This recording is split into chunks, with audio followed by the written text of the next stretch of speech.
নমস্কার, বাংলা মন থেকে বলছি সন্ময় বন্দ্যোপাধ্যায়। জয় গোস্বামী মুখ খুলেছেন, বলেছেন যে মমতা বন্দ্যোপাধ্যায়ের আমলেও থ্রেড কালচার ছিল, কিন্তু সেই জয় গোস্বামীকে গতকাল অপদস্থ হতে হয়েছে নির্দিষ্ট একটি অনুষ্ঠানে, যেখানে তসলিমা নাসরিন প্রায় 20 বছর বাদে এই পশ্চিমবঙ্গের মাটিতে পা দেওয়া মানুষটি যখন আহ্বান করেছিলেন কবি জয় গোস্বামীকে মঞ্চে আসার জন্য, তিনি উঠে যখন মঞ্চে উঠছিলেন তখন ওই হলঘরে অনুষ্ঠান কক্ষে যারা উপস্থিত মানুষজন ছিলেন তারা তীব্র স্বরে ধিক্কার দেন জয় গোস্বামীকে এবং শেষ পর্যন্ত জয় গোস্বামীকে নেমে গিয়ে নিজের আসনে বসতে হয় এবং তসলিমা নাসরিনের পুরো বক্তব্যটা জয় গোস্বামী শুনেছেন। তার প্রেক্ষিতে তসলিমা নাসরিন আজকে মুখ খুলেছেন, যেখানে বলেছেন যে কবির অপমানটা আমারও অপমান, এবং সেখানে তসলিমা নাসরিন সঙ্গত কারণে বলেছেন যে যেখানে মুখ বন্ধ করার বিষয়টি আমি আমি আমি একটা অধিকার ফিরে পাচ্ছি, তখন আরেকজনের অধিকার কেন কাড়া হবে? আমি কবি জয় গোস্বামীর বাড়িতে যাব। তিনি সে দায়িত্বটা পালন করেছেন, কিন্তু আমার প্রশ্ন আজকে এইখানে দাঁড়িয়ে যে কবি জয় গোস্বামীর ব্যাপারে দেখুন, বাংলার সাধারণ মানুষ যারা 2026-এর পরিবর্তন চেয়েছিলেন, মনে প্রাণে খেটেছিলেন তার জন্য, তাদের সবারই ক্ষোভ, যন্ত্রণা, অভিমান কবির প্রতি আছে, কবি জয় গোস্বামীর প্রতি আছে।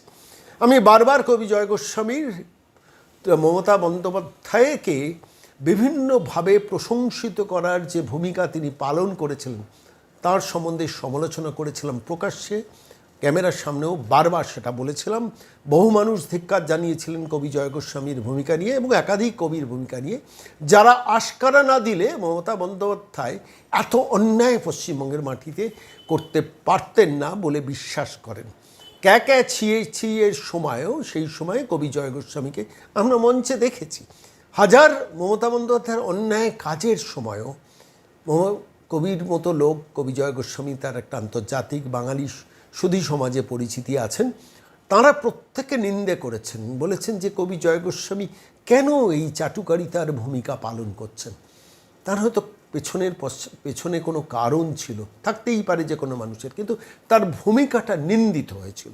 কিন্তু তার ভূমিকা নিন্দিত হয়েছিল বলে তসলিমা নাসরিন জয় গোস্বামীকে যখন মঞ্চে ডেকেছেন, সেই মঞ্চে ডাকার সময় ওই সভাকক্ষ থেকে তাকে পাল্টা অপমান করার যে ঘটনাটা গতকাল ঘটল, সেটাও কিন্তু ঠিক হলো না। একটা খারাপকে রিপ্লেস করে যে সরকার এসছে, সেই সরকারকে যারা সমর্থন করেন, আশা করা যেতে পারে যে ওই সভাকক্ষে যারা উপস্থিত ছিলেন পরিবর্তনের সরকারের সবাই তারা সমর্থক। খারাপকে রিপ্লেস করার জন্য আরেকটি খারাপ ঘটনা ঘটানোর কি খুব প্রয়োজন ছিল? কে প্রশ্ন করবে? কেই বা এই মৌলিক কথাটা বলবে? বলতে গেলে তাদের কণ্ঠ হয়তো কাঁপবে, কিন্তু প্রশ্নটা করা দরকার। কবি জয় গোস্বামীর প্রতি গতকাল যে আচরণ করা হয়েছে, সেটা অনেকেই বলবেন সেটা তার প্রাপ্য ছিল, কিন্তু কথা বলেও বলছি, কিন্তু সেই প্রাপ্যটা ওভাবে পাওয়ানো উচিত হয়নি বাংলার সেই মানুষগুলোকে যারা সরাসরি তসলিমা নাসরিনের ওই সভাকক্ষে উপস্থিত ছিলেন। এই সহজ সরল স্পষ্ট সত্য কথাটা বাংলার বহু মানুষ বলতে পারছেন না, কিন্তু আমার মনে হয়েছে এটা বলা দরকার। মমতা বন্দ্যোপাধ্যায় খারাপ ছিলেন শুধু না, খুব খারাপ ছিলেন। মমতা বন্দ্যোপাধ্যায়ের শাসন খুব খারাপ ছিল বললে কম বলা হয়, অতিরিক্ত খারাপ ছিল।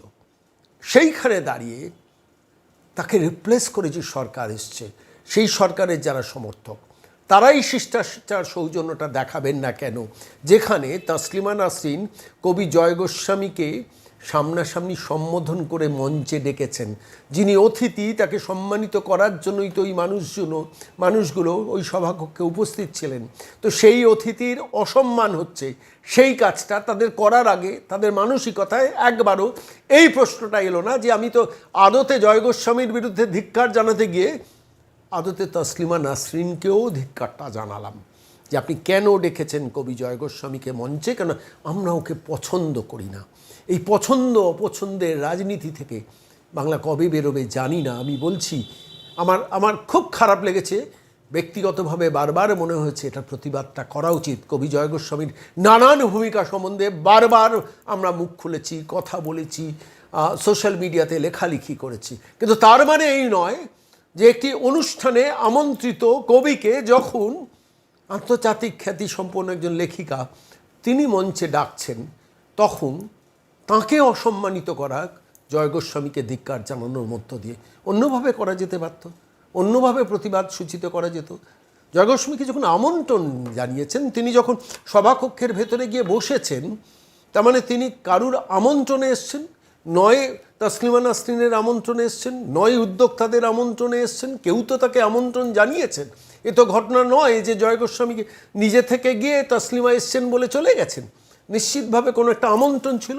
আপনি কাউকে আমন্ত্রণ জানিয়েও যদি আপনার অপছন্দের তালিকারও ব্যক্তি হয়, তাকে অসম্মানিত করার কোনো শালীনতা, কোনো অধিকার আপনার থাকতে পারে না। সেটা শালীনতার সমস্ত সীমা লঙ্ঘন করে। এই স্পষ্ট কথাটা কেন আমরা বাঙালিরা বলতে পারছি না? আপনি বাম হতে পারেন, আপনি অতি বাম হতে পারেন, আপনি ডান হতে পারেন, আপনি অতি ডান হতে পারেন, আপনি হিন্দুত্ববাদী হতে পারেন, আপনি ইসলামপন্থী হতে পারেন, যে পন্থী হন না কেন। এই শিষ্টাচার কিন্তু বাংলার নয়, বাঙালির নয়। যারা তসলিমার অনুষ্ঠানে উপস্থিত ছিলেন, যারা এই অন্যায় কাজটি করেছেন, তারা শুধু নিন্দার যোগ্য নয়, ঘৃণারও যোগ্য। কিন্তু তাই বলে কবি জয় গোস্বামীর সমস্ত কাজকে কি সমর্থন করা যায়? সেটাও তো যায় না। আমি প্রতিবেদন শেষ করব। কবি জয় গোস্বামী মমতা বন্দ্যোপাধ্যায়ের পাশে বসে যখন বলছেন সেই কথাটা, গা রিডি করেছিল সেদিনকে, যে আমি ছোটবেলা থেকে সংবাদপত্র পড়েছি, সংবাদপত্র পড়ে বড় হয়েছি, আমি আমার জীবদ্দশায় কোনো দিন আমি দেখিনি যে এই এত বড় মাপের একজন মুখ্যমন্ত্রী কেউ হতে পারেন। অবশ্যই সেটা নিন্দার যোগ্য। সেদিনকে তাঁর এই ভূমিকা, কারণ তাঁদের এই ভূমিকার জন্যই তো আজকে মমতা বন্দ্যোপাধ্যায়ের এতটা নোংরামি পশ্চিমবঙ্গে সূচিত করেছেন। কিন্তু তাই বলে পরিবর্তনের সরকার আসার পর সেই পরিবর্তনের সরকারের যারা সমর্থক, তারা আবার পাল্টা সেই ভূমিকাই পালন করবেন, যেই ভূমিকাকে আমরা গত 15 বছর ধরে বারবার প্রকাশ্যে নিন্দা করেছি। ভাববেন, ভাবার জন্য এই প্রতিবেদনটা পেশ করলাম। আর কবি জয় গোস্বামী সেদিন মমতা বন্দ্যোপাধ্যায়কে পাশে বসিয়ে কি বলেছিলেন সেটাও এই মুহূর্তে শোনা দরকার। আমার তো 72 বছর বয়স হয়ে গেল, আর এখন আমার চলশক্তি ইত্যাদি ওইগুলো অনেক অসুবিধা হয়ে গেছে। তবু আমি যতদিন বাঁচব, মমতা যেখানে থাকবেন আমি সেখানে থাকব।